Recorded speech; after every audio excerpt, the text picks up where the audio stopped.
Welcome back everyone. Welcome to civil service study. UPSC civil service prelims की test series चल रही है। Next test लगाते हैं। टेस्ट नंबर 311 311वां टेस्ट है। फोकस करेंगे हिस्ट्री के प्रश्नों पर और उसमें भी टॉपिक है विजयनगर और बहमनी साम्राज्य। तो सीक्वेंस से चलेंगे। ये इसका पार्ट 1। इस पूरे के पूरे टॉपिक को 2 पार्ट में तोड़ा जाएगा। इसके बाद पार्ट 2 आएगा जब भी आएगा। इसलिए पार्ट 1 का अच्छे से बताइए कि आपके किस में से कितने प्रश्न सही हुए। इंपॉर्टेंट है यूपीएससी सिविल सेवा के लिए और साथ ही साथ स्टेट पीसीएस के लिए भी। क्वेश्चन नंबर 1, निम्नलिखित में से कौन सा कथन सही है बताइए। आज हो गई है 4 मई 2020। देवगिरी के सामने काकते लिखा है, वारंगल के सामने यादव लिखा है, द्वार समुद्र के सामने होयसल लिखा है, मदुरै के सामने पांडव लिखा है। देखिए दोनों के दोनों जो हैं वो पीसीएस की परीक्षा में बहुत पूछे जाते हैं, याद रखिएगा इनको हमेशा। तो बिल्कुल क्या है, ये एक तरह से राजधानी है। यह है साम्राज्य, यह है उसकी राजधानी। तो द्वार समुद्र की होयसल करेक्ट है और मदुरै की पांडे ये भी सही है। बाकी देवगिरी के यादव से संबंधित हो जाएगा और वारंगल की हो जाएगी काकते। तो करेक्ट है यहाँ पर केवल 3 और 4 सी हो जाएगा इसका उत्तर। तो देखिए देवगिरी का संबंध यादव से, वारंगल का काकते से, द्वार समुद्र का होयसल से और मदुरै का पांडे से। क्वेश्चन नंबर 2 है, रानी रुद्रमा का संबंध निम्नलिखित में से किस राजवंश से था। किस राजवंश से था रानी रुद्रमा का संबंध? काकते से था। किससे था? काकते, ऑप्शन नंबर बी। तो रानी रुद्रमा का संबंध काकते वंश से था। मार्को पोलो ने इस महिला शासिका की प्रशासनिक क्षमता की बहुत प्रशंसा की है। विजयनगर साम्राज्य के संदर्भ में निम्नलिखित कथनों पर विचार कीजिए। 3 स्टेटमेंट है, यहाँ पर बताना है कि इनमें से कौन सा सही है। देखिए विजयनगर साम्राज्य की स्थापना हरिहर और बुक्का ने की थी और हरिहर और बुक्का वारंगल के काकते राजा के सामंत थे। हरिहर और बुक्का के गुरु का नाम कालिदास। देखिए कालिदास कब के, ये कहाँ से कहाँ जोड़ रहा, गलत है। इनके गुरु का नाम था विद्यारण्य। बाकी करेक्ट है वाला पहला वाला। विजयनगर साम्राज्य की स्थापना हरिहर और बुक्का ने की थी, याद रखिएगा इसको हमेशा। वो हरिहर और बुक्का वारंगल के काकते राजा के सामंत थे। तो यहाँ पर केवल 1 और 2 सही है, थर्ड को एलिमिनेट कर दीजिए, जहाँ पर तीसरा वो नहीं होगा, बी हो जाएगा इसका उत्तर। तो कथन 3 सही नहीं है। विजयनगर राज्य की स्थापना हरिहर और बुक्का ने की थी और इनके गुरु का नाम था विद्यारण्य, न कि कालिदास। हरिहर तथा बुक्का वारंगल के काकतीय राजा के सामंत थे और बाद में काम्पिली मतलब आधुनिक कर्नाटक नामक राज्य में मंत्री बन गए वो। क्वेश्चन नंबर 4 है, बन्नीहट्टी के युद्ध के संदर्भ में कुछ स्टेटमेंट है यहाँ पर।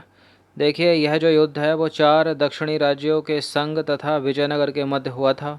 इस युद्ध के समय राम राय विजयनगर का राजा था और इस युद्ध में विजयनगर हार गया, मतलब विजयनगर की पराजय हो गई इस युद्ध में।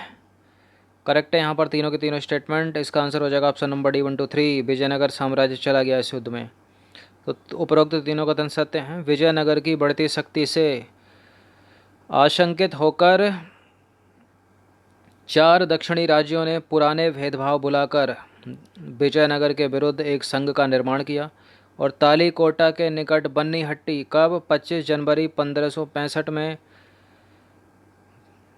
1565 में बन्नीहट्टी नामक स्थान पर इस संघ ने, इन 4 राज्यों के संघ ने विजयनगर के विरुद्ध युद्ध छेड़ दिया। और उल्लेखनीय है कि इसे राक्षसी तांडी युद्ध के नाम से भी जाना जाता है। इस युद्ध के समय 70 वर्षीय राम राय विजयनगर का राजा था। कैसे जीत पाते। चलिए क्वेश्चन नंबर 5 है, वो 4 और 1 अकेला। 5वां प्रश्न है, विजयनगर तथा बहमनी राज्य के संघर्ष के संदर्भ में निम्न कथनों पर विचार कीजिए। देखिए दोनों कृष्णा गोदावरी घाटी पर अधिकार करना चाहते थे। दोनों कौन? विजयनगर और बहमनी राज्य भी। और कृष्णा तथा तुंगभद्रा के उपजाऊ क्षेत्र पर आधिपत्य इनके मध्य संघर्ष का कारण था और दोनों राज्य मराठावाड़ा प्रदेश पर अपना शासन स्थापित करने के लिए संघर्षरत थे। बिल्कुल करेक्ट है तीनों के तीनों स्टेटमेंट। इसका आंसर हो जाएगा ऑप्शन नंबर डी 1 2 3।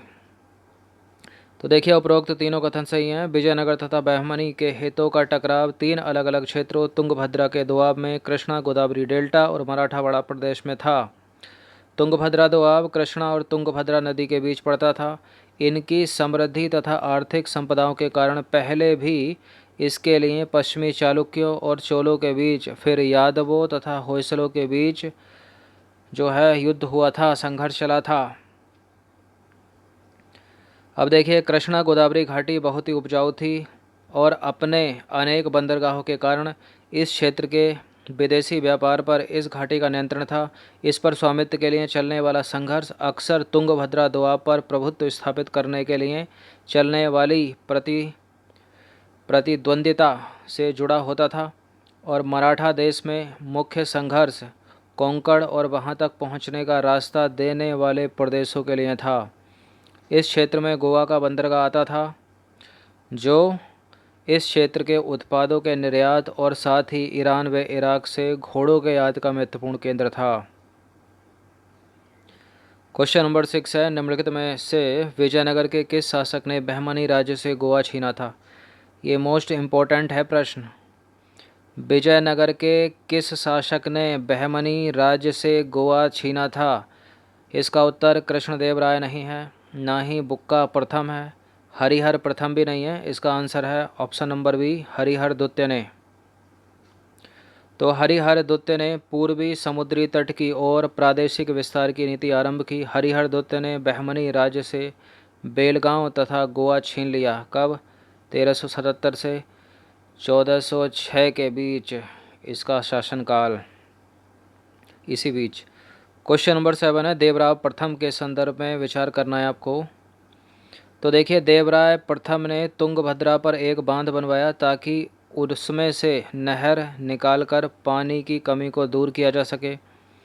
उसने सेना में मुसलमानों की भर्ती पर प्रतिबंध लगा दिया। और तीसरा स्टेटमेंट है, श्रीलंका, पुलिकट, पेगू और तेनासरीम मतलब बर्मा और मलाया देवराय द्वितीय को कर दिया करते थे।